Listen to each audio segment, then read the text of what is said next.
Hanging out with last week's winner here at Land of Legends Raceway, Wayne Ellison. It was a very emotional victory lane on tonight. We had a couple of really nice interviews down there. Wayne was one of them. It was his first time being in victory lane here at Land of Legends Raceway since 2012.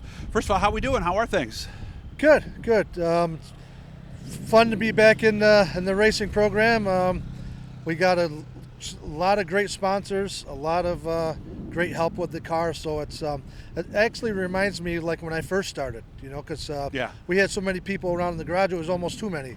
So now it's like the people that help have been around racing a long time and they know what they're doing. Nice. And of course the win since 2012, it wasn't like he was racing in between. You actually took, 2012 to 2019, you didn't race at all? Yeah, my last race here was 2012, and then I didn't go back to racing until 2019. What happened? Just life kind of getting in the way kind of thing? Or? Yeah, I thought I was done with it, to be honest with you. Did? And, our chasing our kids around in sports and all that kind of stuff, so. It was time, you thought, to do. So what brought you back in 19 then? Actually boredom. Our youngest son went to college and coming home after work and falling asleep in a chair at 7 o'clock. So I said, let's just do something, even if it's just part-time. Okay. What appealed to you about this hobby stock class? Because you're a guy who, like I said it in Victory Lane, you've driven pretty much every kind of stock car there is over the years. What appealed to you about a hobby stock? For one, these are like really close to the old street stocks. Yeah, like from the 90s, right? Yeah, right.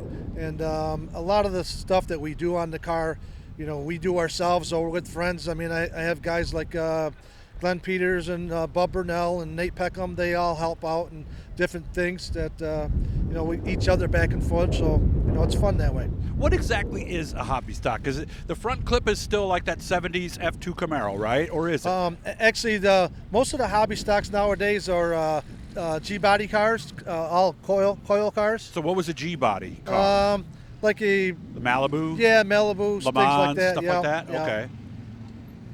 All right. So I guess I was wrong on that. How much are you able to do? Can you build the frame like behind, like around over the rear end? Can you do that? So basically, the actual roll cage didn't change a whole lot, but from the wheel or the upright around the rear end from there back, you can just replace it because most of them are pretty rotted anyway. Yeah, especially up here in New York State. Yeah. That's true. And now, do you make those yourself? Do you buy them from aftermarket companies? No, we just build it. We just build it out of 2x3 box tubing and. So. Yeah, because back in the day on the circuit I worked on in the early 90s, that was the difference outside of that and the tires between a pure stock and a street stock. You could build the hump, and the street stocks had bigger tires. And I think you had 4 barrels, didn't you, back then, or no? Yep. For a while we had 4 barrels. It was kind of changed back and forth.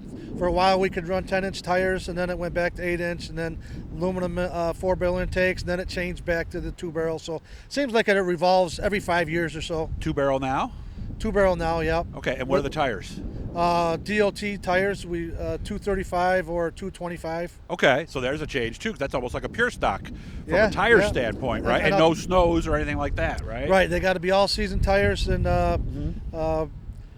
it definitely takes a little getting used to running on street tires. How about the engine?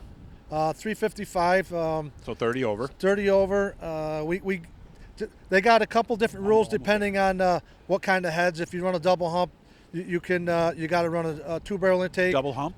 Yeah, the old Fuelie heads. Oh, okay, gotcha. Yeah. Yes, I do. I don't know what they are, but I remember hearing the term. So and now they opened up the rule a little bit for the Vortec heads. So okay, traditional headers. No, what are they called? The ones that go over the top again. The 180s? Yeah. So this year they opened it up so we can run the crossover headers. The crossover. That's right. I always forget that term for some reason. So okay.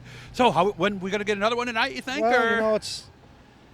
The nice thing I like about Canandaigua, there's a lot of competition here. Yes, there is. And there's enough room. Mostly everybody runs pretty clean here. So we all come to win, so we'll see what happens. All right. Well, I'll just give Mike Scopo.